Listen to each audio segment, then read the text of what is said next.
Pegue a sua Bíblia agora, por favor. Quem trouxe Bíblia, pegue agora, por favor.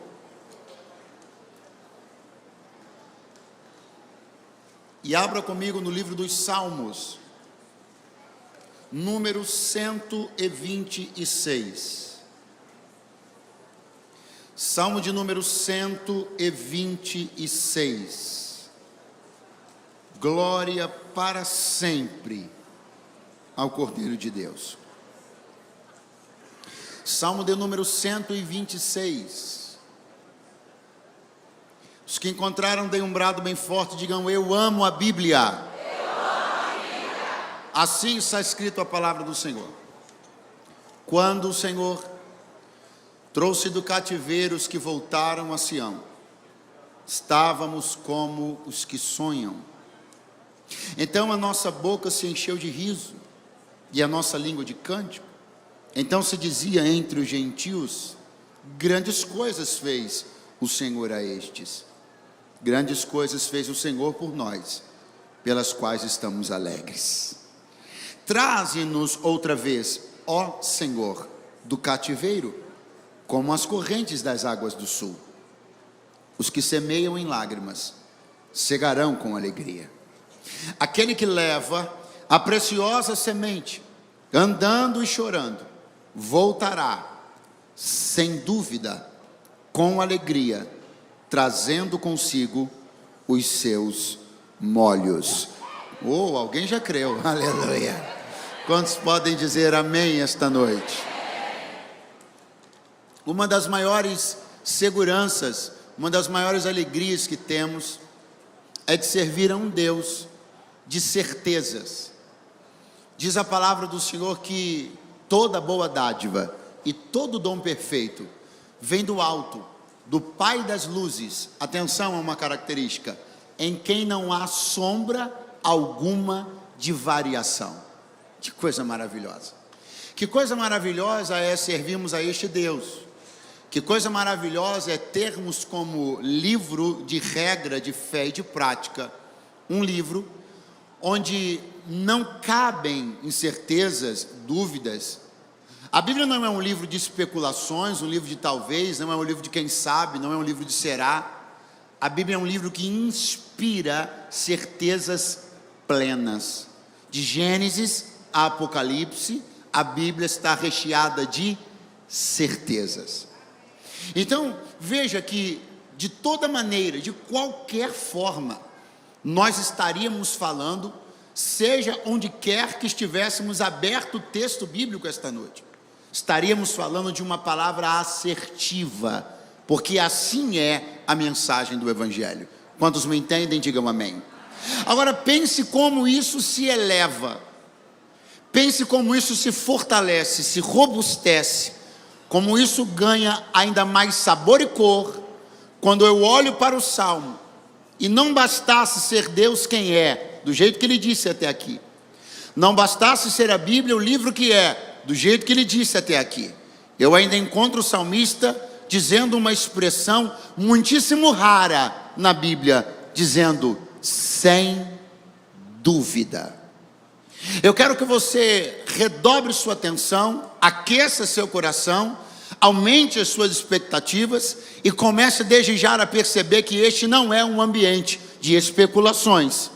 Nós não estamos aqui especulando sobre o ano, não estamos aqui especulando sobre o futuro, nós estamos profetizando sobre o futuro. E eu vim lhe dizer que a palavra que Deus tem para nós hoje aqui é: sem dúvidas, sem dúvidas, sem dúvidas, sem dúvidas. Será que você pode olhar para umas 2 ou 3 pessoas, apontar o dedinho e dizer para ela: é sem dúvidas.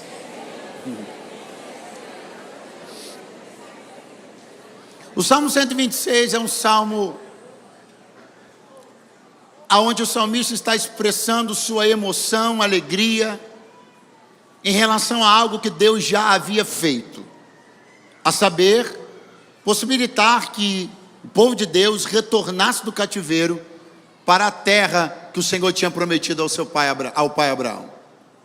E nessa descrição, nessa tentativa, nesse desejo de envolver-nos no ambiente do que foi aquilo e de como eles se sentiram quando o Senhor lhes deu aquela vitória, escreve assim o salmista: quando o Senhor trouxe do cativeiro os que voltaram a Sião, estávamos como os que sonham. De repente o salmista teve uma ideia. Na tentativa, na busca de fazermos compreender um pouco de como eles se sentiram, ele vai recorrer a um recurso básico, o recurso da comparação. Porque quando você não conhece muito bem uma coisa, e eu quero lhe dizer sobre esta coisa, mas eu sei que você não conhece, aí eu vou utilizar o recurso de uma comparação. Eu vou pegar uma coisa que esta sim você conhece, e aí vou lhe dizer, parece com isso. Aí você vai dizer, ah, então já sei.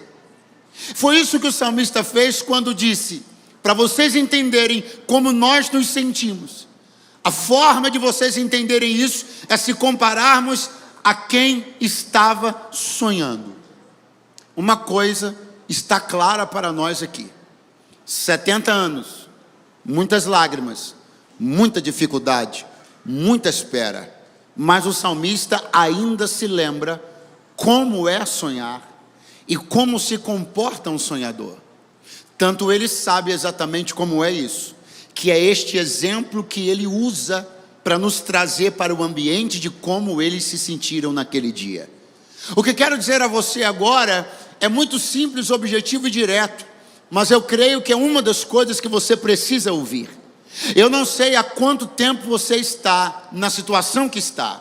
Eu não sei há quanto tempo você tem orado e buscado, talvez por chegar em um lugar, ou sair de um lugar onde você está. Mas eu quero que você, em nome de Jesus, assuma um compromisso aqui esta noite. Pelo amor de Deus, não deixe de sonhar. Mantenha vivo esse exercício poderoso que Deus facultou ao ser humano: sonhar. Sonhar é uma faculdade que Deus entregou ao ser humano como um presente, e nós não podemos negligenciar este presente. Sonhar é colocar um pouco da sua mente num lugar aonde os seus pés ainda não estão, mas que você está crendo que vai colocar os pés lá.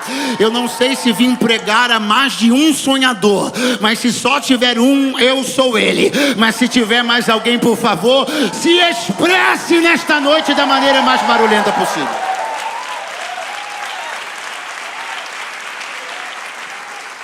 Quando o Senhor fez voltar do cativeiro a Sião, nós estávamos como os que sonham.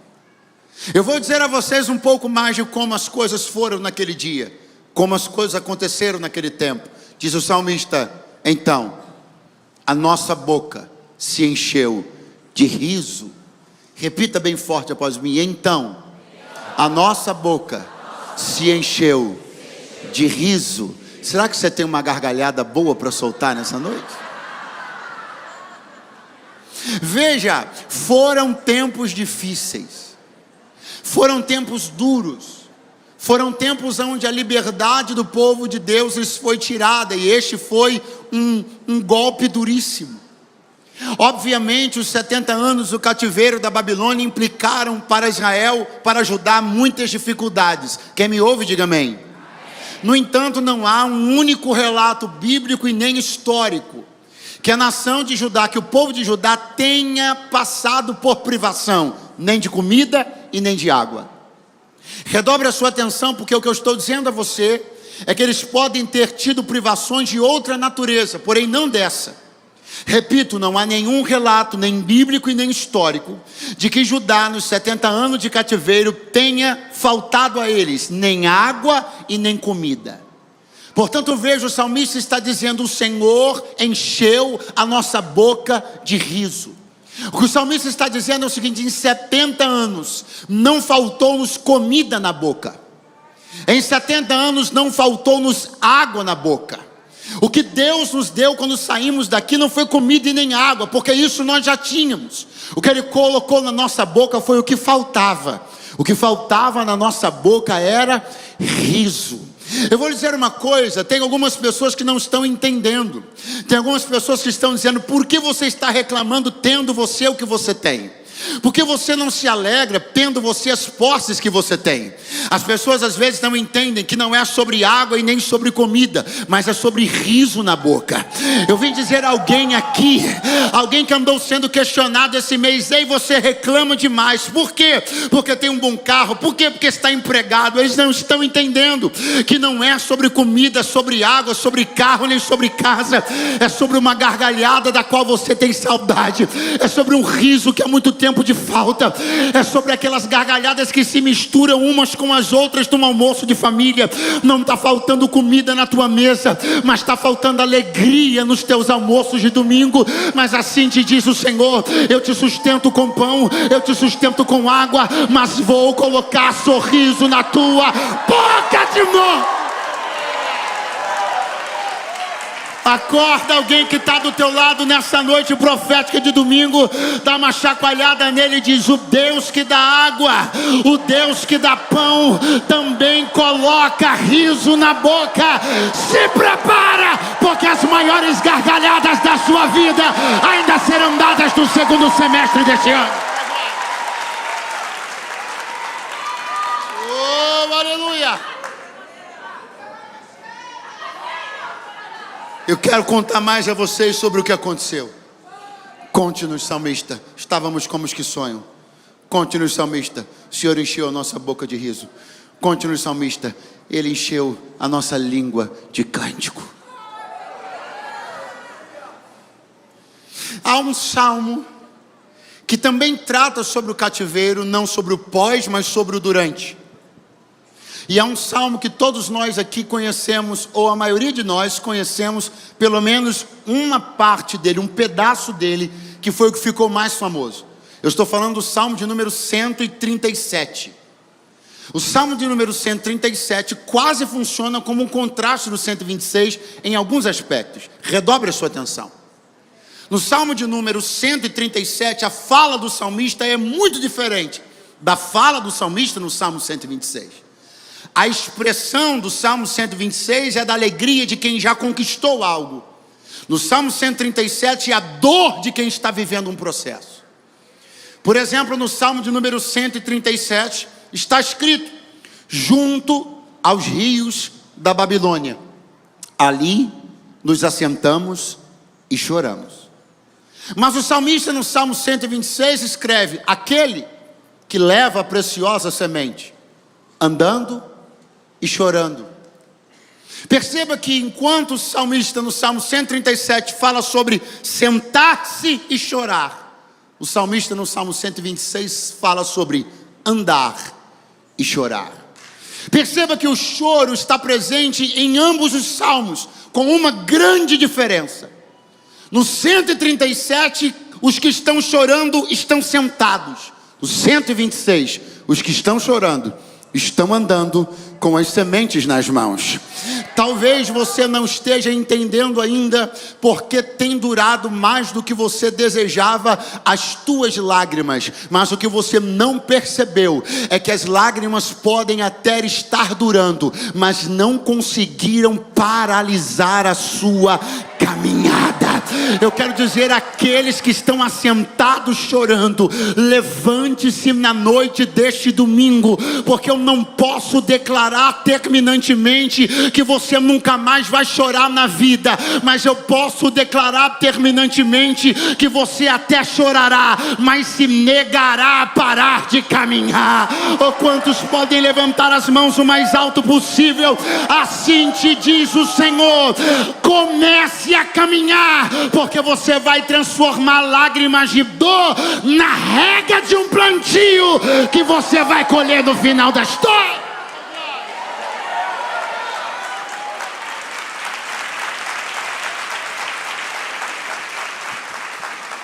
De que lado do rio da Babilônia você está? Você está do lado dos que estão assentados chorando? Ou você está do outro lado onde está o profeta Ezequiel? Você está do lado dos que estão sentados chorando?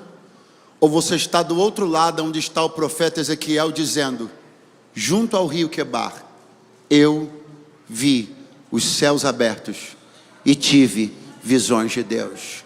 Por favor, segure a mão de alguém que está do seu lado, por favor, ele precisa entender isso. Fala para ele, é o mesmo cativeiro. Horrível, vai de novo, é o mesmo cativeiro. É a mesma Babilônia. É o mesmo rio. Mas de um lado, alguém senta e chora. Do outro lado, alguém vê os céus abertos e tem visões de Deus. Eu vim de Deus lhe dizer uma coisa: escolha de que lado do rio você fica, ou no grupo dos que se assentam e choram, ou no grupo dos que sabem que o céu está aberto e as visões de Deus estão liberadas para quem quiser ver.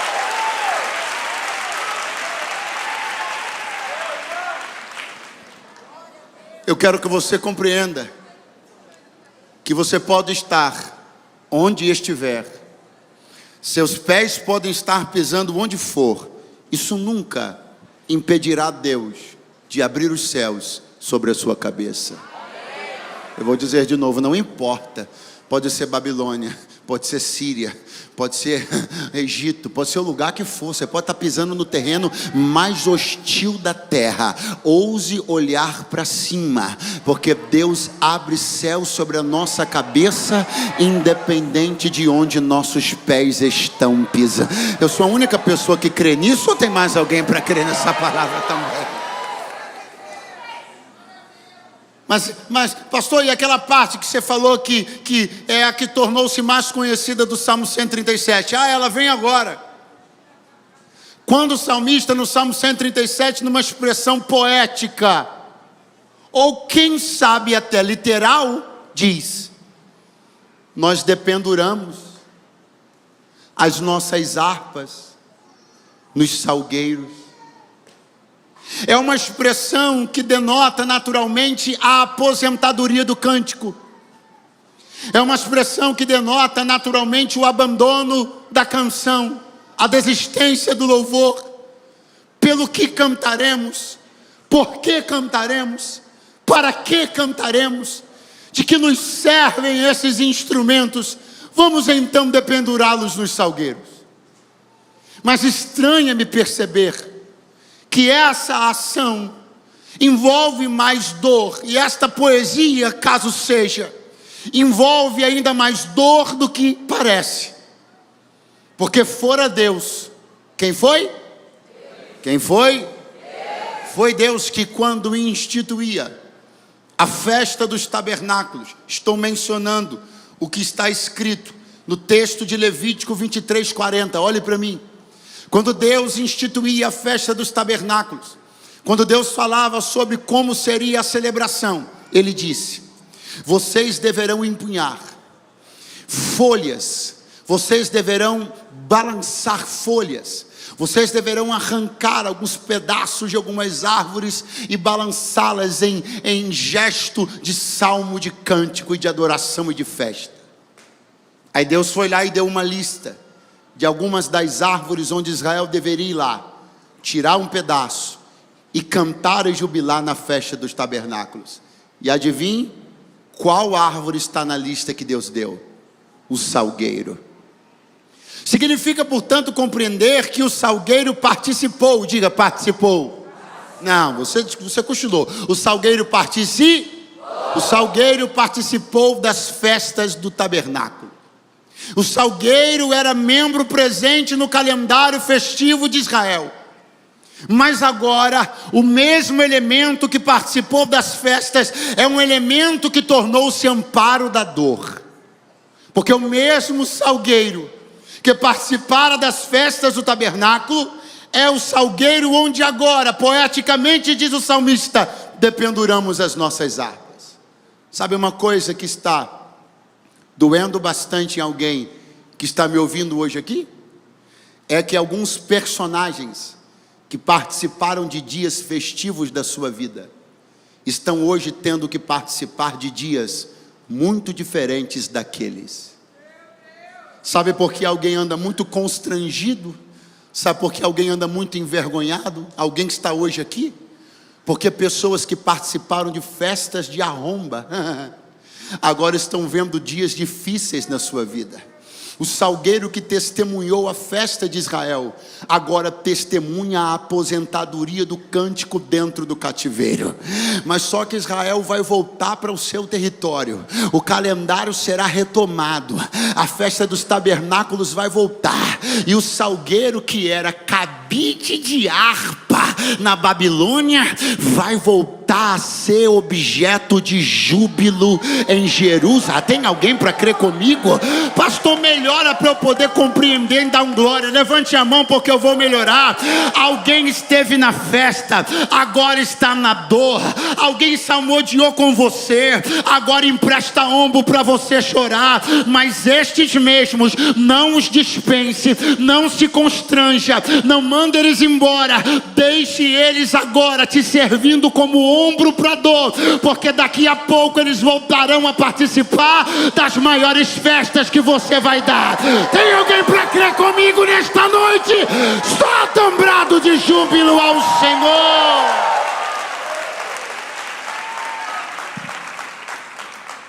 Assim te diz o Senhor esta noite: corra. Eu disse para você correr. Corra, vá lá e pegue aquela harpa de volta. Corra, vá lá e reassuma a regência do seu cântico. Corra, vá lá e traga de volta a música para o seu dia. Porque todas as vezes que eu vi a harpa na Bíblia Sagrada provocando efeitos benéficos, foi quando ela estava na mão de alguém e nunca dependurada em lugar nenhum. Foi na mão de Davi que a harpa tocada fez o espírito mau sair do corpo de Saul. Foi nas mãos do tangedor de Eliseu que a harpa tocada fez o espírito da profecia chegar até a presença de Eliseu e ele profetizar para 2 reis. Então escute-me, harpas nas nossas mãos funcionam, harpas dependuradas no salgueiro funcionam mal. Por que funcionam mal? Porque toda vez que uma harpa é dependurada no salgueiro, o compositor da música é o vento. Quando a harpa está na sua mão, você domina sobre a canção, mas quando você dependura a harpa na árvore, é o vento da sua vida que compõe a trilha sonora. É por isso que Deus me trouxe para dizer: corra lá e pega a harpa de volta. Porque sabe por que você já acorda mal? Porque o compositor da trilha sonora do teu dia são os ventos da tua vida. Sabe por que você não dorme bem? Porque quem anda compondo a trilha sonora da sua vida são os ventos da sua vida. Tire do vento a autoridade de fazer a canção do seu dia. Diga para ele: você pode continuar soprando, mas não é você que dita a música da minha história. Eu estou reassumindo a harpa e vou louvar o nome do Senhor. Diz-nos o salmista, traze-nos outra vez. Repita comigo: traze-nos outra vez. Mas só tem uma coisa estranha. Qual? Você no início disse que o salmo referia-se a algo que já tinha acontecido. É verdade. Que o salmo referia-se a uma saída que já havia ocorrido. Verdade. Tanto é que o salmo começa com a palavra quando, remontando-se a um tempo que já havia passado. Só que surpreendentemente o salmista escreve algo que parece conflitar com o tempo. Parece um anacronismo, porque ele diz: traze-nos outra vez.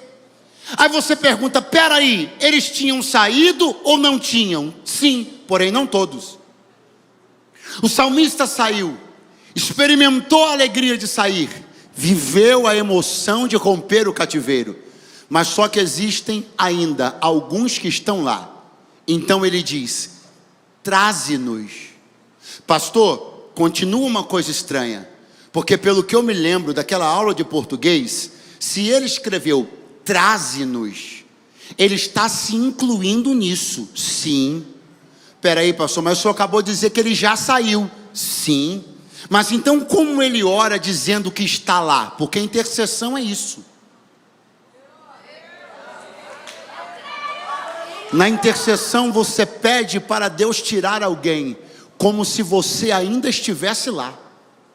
Alguém anda dizendo para você: desfruta, Alguém está dizendo para você, aproveita a vida, só que alguém não entende que você já saiu e está alegre. Mas enquanto houver alguém da tua casa e da tua família que ainda está no cativeiro, você continuará clamando com a mesma força, como se você ainda estivesse lá. Oh, eu estou sentindo a graça do Todo-Poderoso aqui. Pegue a mão de alguém que está do seu lado e diga para ele: se você não entende nada sobre isso, então não atrapalhe a minha intercessão, porque eu vou pedir para Deus tirar alguém como se eu ainda estivesse lá. Intercessão é empatia, intercessão é viver a dor de quem está vivendo, intercessão é pedir para Deus arrancar alguém como se fosse eu que estivesse lá, porque eu sei o que é estar lá, eu sei o que é estar preso lá, e eu quero que, como Deus fez comigo, Ele faça com mais alguém.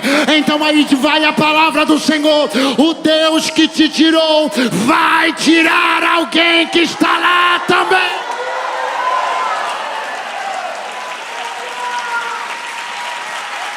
Glória!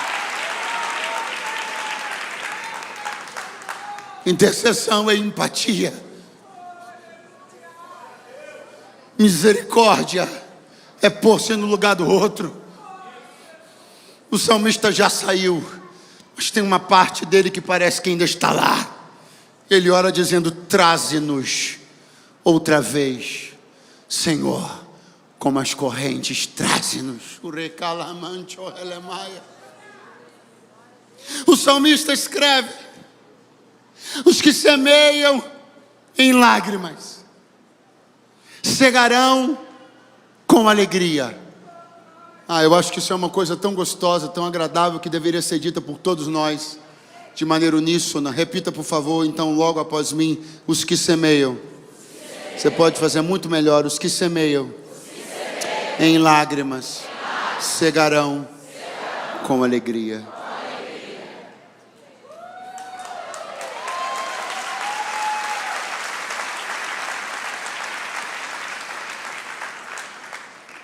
Triplique a sua atenção, porque eu tenho para mim que existe uma grande expectativa no seu coração. Qual? Quando você vai parar de chorar? Eu tenho para mim que alguém entrou aqui com uma forte expectativa a respeito disso. Qual? Quando é que eu paro de chorar? Eu preciso lhe dizer que existe uma garantia, que o choro pode durar até uma noite, mas a alegria vem pela manhã. Eu quero dar duas notícias a você. Daqui a pouco você vai parar de chorar. 5 pessoas se animaram. Vou tentar de novo. Daqui a pouco você vai parar de chorar. Mas agora vem a segunda notícia. Logo depois você vai começar a chorar de novo. Pastor, eu estou orando para Deus cessar de vez as minhas lágrimas. Você está orando para morrer e não sabia. Sim ou não? Porque veja bem, existem 2 textos clássicos na Bíblia, um Isaías e um Apocalipse, para falar a respeito da cessação definitiva das lágrimas. Em ambos os textos, de Isaías e de Apocalipse, existem 2 coisas muito interessantes comuns nos 2 textos. A primeira: nos 2 textos, a lágrima só cessa quando a morte é vencida. Portanto, não há possibilidade de nenhum ser humano parar de chorar em definitivo enquanto existir a morte. Então Deus, coerente como é, Ele diz: só haverá cessação definitiva da lágrima quando houver a vitória total sobre a morte. E segundo, tanto em Isaías como em Apocalipse, a cessação total da lágrima não ocorre no período da nossa vida terrena, ocorre no período da nossa vida eterna. Então eu vou repetir para você que cochilou na hora que eu falei: quem está orando para parar definitivamente de chorar, está orando para morrer e só não sabia ainda. Pastor, mas eu gostaria de entender por que é que Deus por que é que Deus colocou e dispôs as coisas desse jeito. Eu vou lhe explicar. O salmista está falando: aquele que leva a preciosa semente andando e chorando voltará sem dúvida trazendo consigo seus molhos. Aquele que leva a preciosa semente. O salmista está dizendo que o movimento, O salmista está dizendo que o ato de chorar faz parte do ato de semear. E o ato de semear faz parte do ato de chorar e, consequentemente, faz parte do ato de colher. Então, plantar, chorar e colher estão ligados. Se tirar o choro, não vem a colheita. Eu quero que você compreenda que teve um dia que Deus disse uma coisa que definiu rumos, caminhos, leis e lógicas. Deus disse isso que eu estou falando para você, para um homem chamado Noé. Quando Deus resetou a terra através do dilúvio. Quem está aí, diga amém. Amém. Você dormiu não, né? Quando Deus resetou a terra através do dilúvio, o Senhor disse para Noé: eu não vou mais destruir a terra desse jeito. Agora note, porque eu estou submetendo a terra a uma dinâmica constante. Disse o Senhor a Noé: enquanto a terra durar. Você foi embora, volta agora. Olha o que o Senhor disse: enquanto a terra durar, haverá sementeira e cega. Então o que Deus estava dizendo? Enquanto a terra durar, sempre haverá semeadura e colheita. É por isso que o choro só acaba quando a terra acabar. Porque enquanto a terra durar, o movimento de semear e colher continua. E o salmista está dizendo que para semear e colher, tem que semear em lágrimas. Então escute o que eu vim dizer para você. Não fica com pressa de parar de chorar não, porque enquanto a terra durar, a gente vai ter que derramar ainda algumas lágrimas. Cessam-se agora, voltam depois. Deus enxuga agora, daqui a pouco volta. Mas haverá um dia que Ele limpará dos nossos olhos toda lágrima. Por quê, pastor? Porque no céu não tem plantio, no céu só tem colheita. No céu ninguém planta, no céu ninguém semeia. No céu a colheita é eterna, a paz é eterna, a alegria é eterna, a prosperidade é eterna, a bênção é eterna. Mas enquanto a terra durar, eu semeio, choro e colho, semeio, choro e colho, semeio, choro e colho, enquanto a terra durar. Ela está durando. A terra está durando e eu estou semeando. Ela está durando, eu estou chorando. Ela está durando e eu estou colhendo. E eu estou ouvindo o salmista dizer: aquele. Grita comigo, aquele. Fala para umas 3 pessoas, aquele. O que é aquele, pastor Eduardo? Aquele é um pronome demonstrativo. Indica algo ou alguém não específico. Aquele tem nome? Aquele tem cor? Aquele tem bairro? Aquele tem sobrenome? Aquele tem cabelo longo ou cabelo curto? Aquele é alguém de quem não se sabe quem é. Isso é maravilhoso. É, pastor, é. Porque se você perceber, tudo que vem depois da palavra aquele é preciso. O salmista diz assim: aquele que leva. Então o movimento é preciso, levar. A preciosa semente, ele dá o substantivo semente e o adjetivo preciosa. Olha como tudo é muito concreto. Aquele, depois do aquele, leva a preciosa semente. Aí ele dá mais detalhes, andando e chorando. Aí ele agora dá o outro movimento, voltará. Aí agora para matar ele diz, sem dúvida. Aí agora ele diz, trazendo consigo os seus molhos. Meu irmão, tem certeza para tudo quanto é lado depois da palavra aquele. Pastor, onde o senhor quer chegar? Já cheguei. Que a única dúvida do salmo é se aquele é você ou não.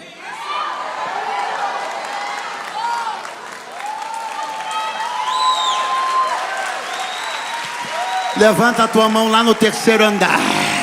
Porque não tem dúvida que vai ter colheita, não tem dúvida que vai ter resultado, não tem dúvida que vai ter fruto. A única dúvida é se você é aquele que leva ou se você é aquele que se assenta no rio para chorar. Se só tiverem 2 pessoas que são aquele do Salmo 126, a primeira sou eu, e eu queria que a segunda se apresentasse agora. Eu sou aquele. Você é aquele aquele que leva, eu sou aquele que leva. O projeto Vida são aqueles que levam. E não há dúvida, nós voltaremos trazendo poderosos e incontestáveis resultados. Oh, igreja do Deus vivo, se vocês são aqueles, façam um barulho de glória a Deus. Aleluia.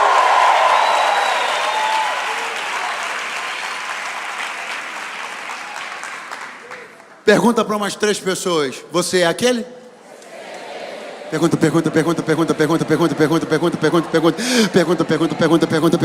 Você é aquele que será visto com a semente na mão? Você é aquele que será visto andando e chorando? Você é aquele que não vai parar? Você é aquele que vai conquistar? Você é aquele que decidiu lutar pela sua família até o fim? Você é aquele que decidiu orar pelo seu casamento? Você é aquele que decidiu não desistir dos seus filhos? Você é aquele que decidiu enfrentar dificuldades e romper no seu negócio? Você é aquele que decidiu servir a Deus no ministério? Você é aquele, você é aquele, você é aquele, você é aquele, você.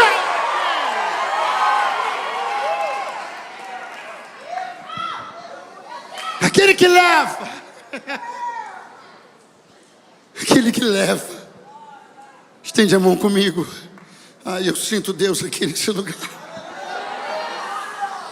Aquele que leva, estende a mão. Olha para mim.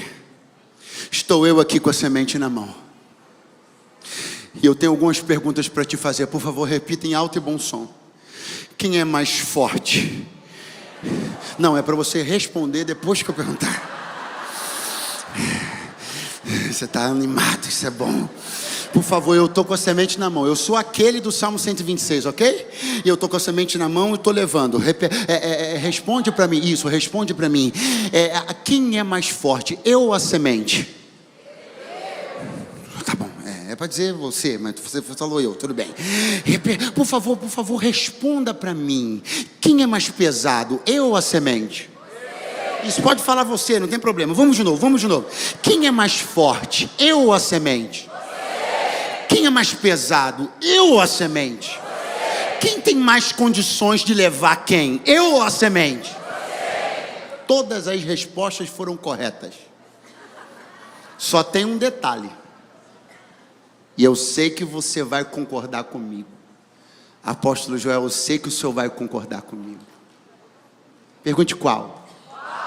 Tem dias que eu levo a semente.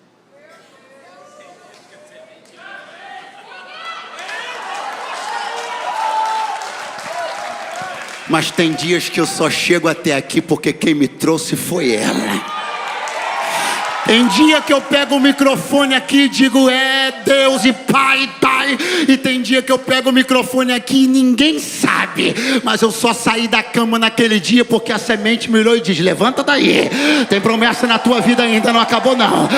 Eu não consigo te levar, semente, então eu te levo hoje. Eu não sei quem está me ouvindo ainda no 12 horas, mas assim te diz o Senhor: o propósito te leva, o sonho te leva, a semente te leva. No dia que não der para você levar, ela te leva.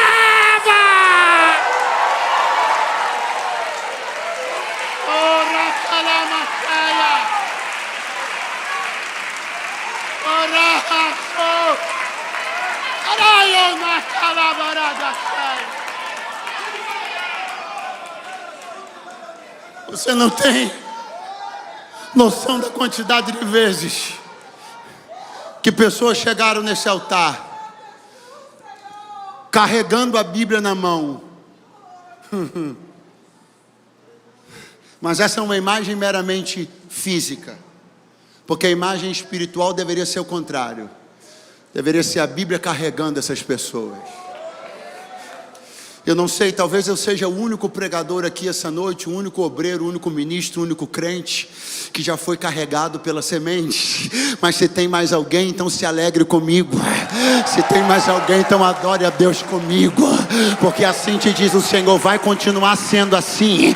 No dia que você não carregar a semente te carrega. Ela te dá norte, ela te dá esperança, ela te dá destino. Você está desorientado, ela te orienta. Você está fraco, ela te fortalece. Eu não sei para onde eu vou, a semente te diz.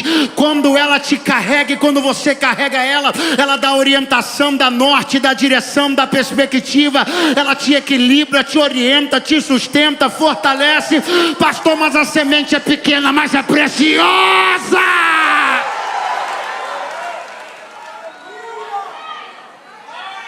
Oh, glória a Deus. Aquele que leva,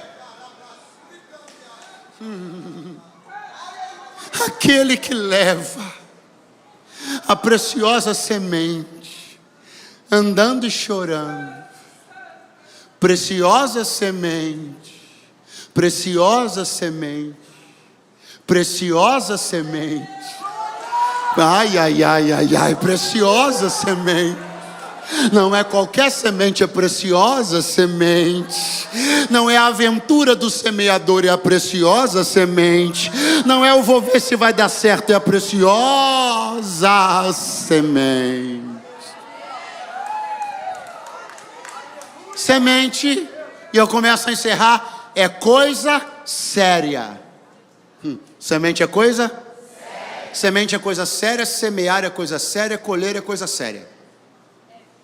Pastor, semear é coisa séria? Séria. Tão séria que Deus semeou uma vez só.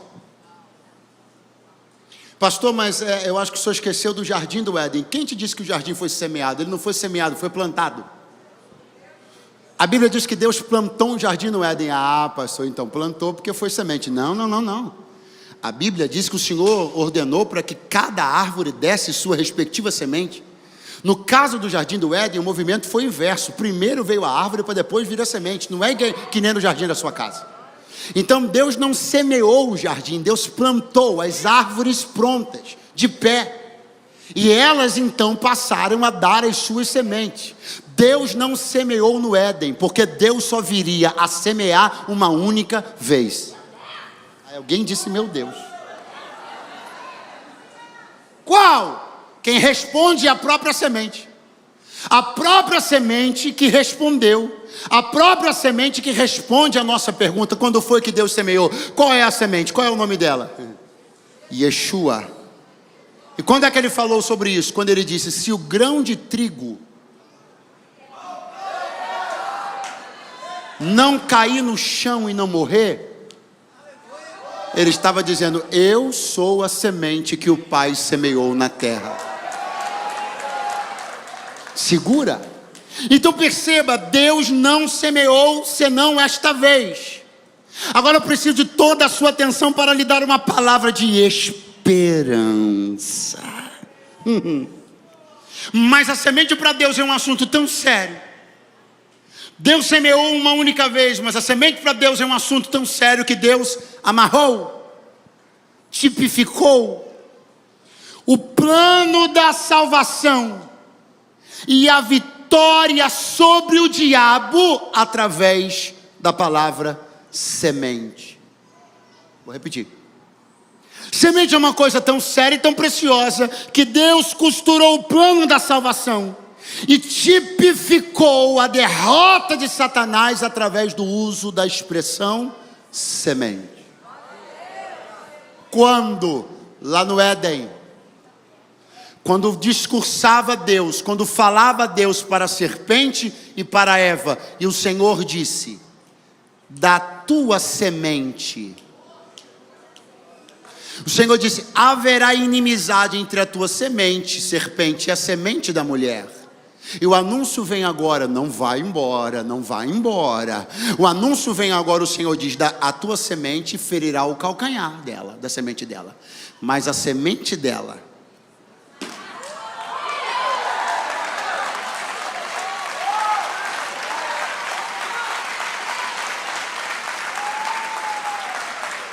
vou chamar o pessoal do louvor aqui. Chamar o pessoal do louvor. Vem, pessoal do louvor. Vem. Isso. Agora, por favor, olhe para alguém do seu lado. Você percebe, chamei o louvor. Está acabando, está acabando. É aquele último gásinho que você vai dar. Olha para alguém do seu lado e diga assim, Deus fez uma promessa. Para a irmã Eva. Fala para ele, para a irmã Eva. E essa promessa estava ligada a uma semente. Senhor disse para... Ah, é para aplaudir? Eu estava só esfregando o microfone. O Senhor disse para Eva: da tua semente, a esperança da vitória sobre aquele que a enganou, a esperança do triunfo sobre aquele que lhe influenciou para pecar. Deus amarrou toda essa esperança.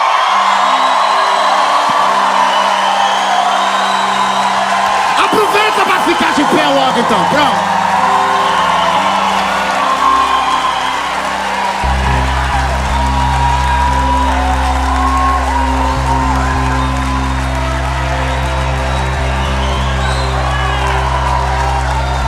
Aleluia!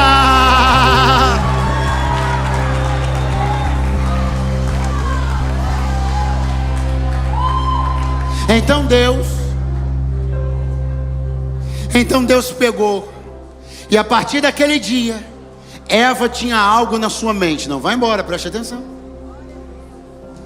Deus vai me dar uma semente, e a semente que Deus vai me dar, através dela, a cabeça daquela serpente maldita que me enganou vai ser esmagada. Eva saiu do jardim com aquela palavra no coração dela: Deus vai me dar uma semente, e da semente que Ele vai me dar, aquele que me enganou e me fez pecar contra Deus, a cabeça dele vai ser esmagada. Eva engravidou, e a expectativa foi lá em cima. A semente que Deus falou. E agora? Pastor, que momento é esse? Aquele momento onde acontece uma coisa, você se lembra do que Deus te prometeu e você diz: é agora.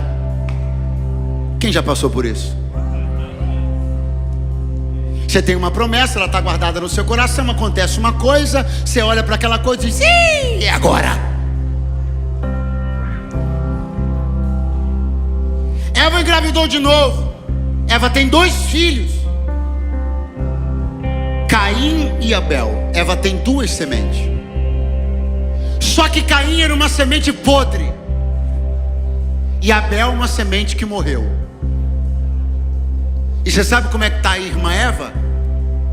Sem semente nenhuma, tentando entender como é que Deus vai fazer acontecer o que Ele disse lá no Éden. Pastor, você está falando de quê? Eu estou falando de alguém que está olhando para as mãos e dizendo assim: como? Estou falando de alguém que está olhando para a conta bancária e está perguntando: como? Eu estou falando com alguém que está numa guerra dentro de casa e está se perguntando: como? Como vai acontecer o que Deus disse que aconteceria, se eu não tenho nenhuma semente na minha mão para que a palavra de Deus se cumpra? Mas diz a Bíblia que é Deus quem dá semente ao que semeia, semente ao que semeia. Olha para alguém que está do teu lado, faz assim para ele e diz assim: a irmã Eva engravidou de novo.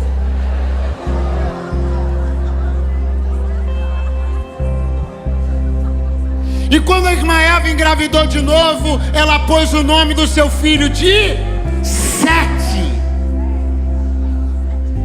E Sete quer dizer compensação. Uma semente era podre, a outra morreu, mas Deus compensou. Uma era ruim, a outra morreu, mas Deus compensou.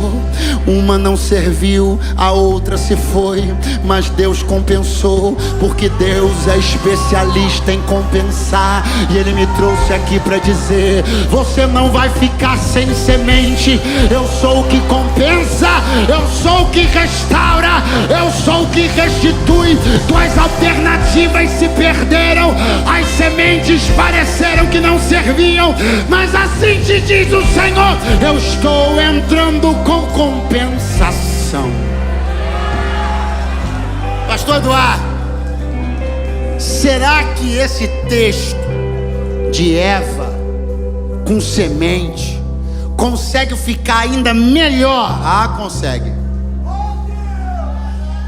Porque ela teve Sete, deu o nome de Sete, e na Bíblia está escrito que ela disse assim: porque Deus me deu outra semente.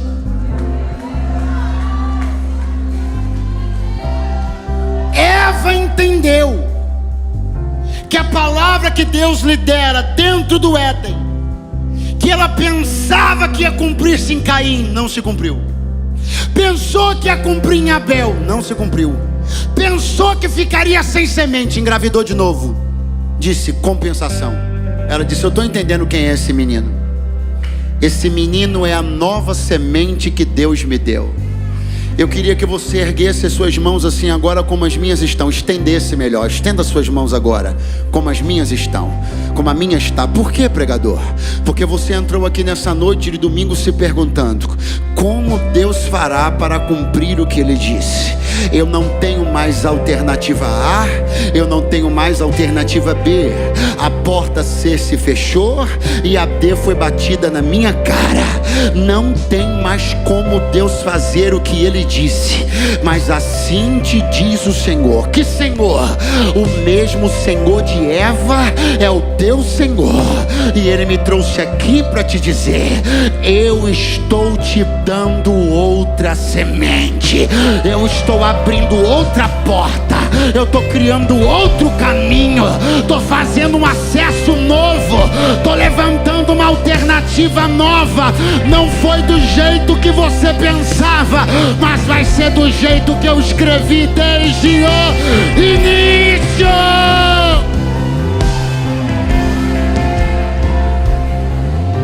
Você precisa entender que Deus não tem plano B, plano C, nem plano D. Deus tem um plano só. Quando Deus estava dentro do Éden falando para Eva: da tua semente virá aquele que esmagará a cabeça da serpente, Deus não estava falando nem de Caim, nem de Abel. Deus estava falando de Sete. Eva pensa que Sete é o plano C, porque não deu Caim, não deu Abel.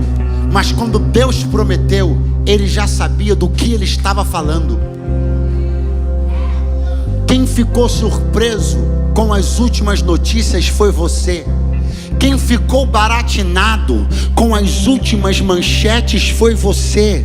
Deus me trouxe para dizer: eu não estou dando uma nova alternativa, eu só vou te mostrar a única alternativa que eu considerei desde o início. Foi você que pensou que eu vinha pela direita, foi você que pensou que eu vinha por um lado, mas eu já tinha decidido vir pelo outro. Foi você que pensou que ia vir de cá, mas eu já tinha decidido que ia vir de lá. Ninguém me surpreende, ninguém me surpreende, ninguém me surpreende. Eu estou acima dos fatos, estou antecedente às matérias. Eu sei todas as matérias dos próximos jornais. Eu sou Deus e assim te diz o Senhor. Saia daqui nessa noite de domingo de posse do quê? De uma nova semente. Você se sente como quem está sem sementes nas mãos? Você viu nos últimos meses ou anos as suas alternativas irem pelo ralo?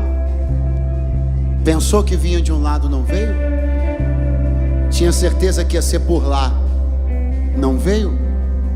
Você está mesmo se perguntando como Deus fará para cumprir o que Ele disse. Você precisa sair daqui hoje carregando uma nova semente.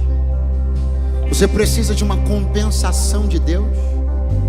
Você viu uma semente apodrecer e a outra morrer, e está se perguntando como Deus cumprirá suas promessas.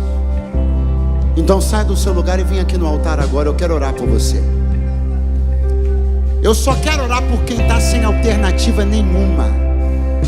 Se tu tá com alguma semente, pode ficar no teu lugar dando glória a Deus. Eu só quero aqui quem não tá vendo como pode acontecer. Quem não tá enxergando como pode dar certo. Eu estou chamando quem anda sem alternativa. Estou chamando quem anda procurando um chão para pisar. Churamakandora maraio relevar. Irikandara mashore makandore magara bagara bakala marama chora mai elevas. É Deus quem dá semente, é Deus quem dá. É Deus quem dá semente, é Deus quem dá. Em nome de Jesus, sai do teu lugar e venha no altar agora. O altar é o lugar das compensações. É no altar que Deus compensa. É no altar que Deus restaura. É no altar que Deus dá novas sementes. É no altar que Deus anuncia seus planos. É no altar que as expectativas se renovam. É no altar que a esperança é avivada. É no altar que o fogo acende de novo. É no altar que o sorriso volta. É no altar que o cântico volta. É no altar que as gargalhadas começam. É no altar, é no altar, é no altar, é no altar. Quem ficou no lugar, estende a mão para cá agora. Quem ficou no lugar, estenda a mão para cá agora. Oh Deus de toda misericórdia, Deus de toda graça, Deus de todo poder, Deus de toda resposta, Deus das alternativas infinitas, Deus que faz caminho no meio da tormenta.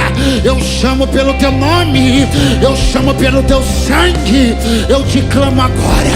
Dá uma semente nova na mão de quem não tem mais esperança. Dá uma semente nova na mão de quem estava desacreditado. Dá uma semente nova na mão daquele que já não sabia mais para onde olhar. Dá uma semente nova na mão daquele que não tinha mais razão para levantar da cama. Dá uma semente nova para aquele cujo ministério estava apagado. Dá uma semente nova para o casamento que está em frangalhos. Dá uma semente nova para quem está com a saúde debilitada. Dá uma semente nova, uma semente nova, uma música nova, um cântico novo, um frescor novo, um arrepio novo, um glória novo, um aleluia novo, uma língua nova, nova, nova, nova. Abra a boca agora, abra a boca agora, canta uma canção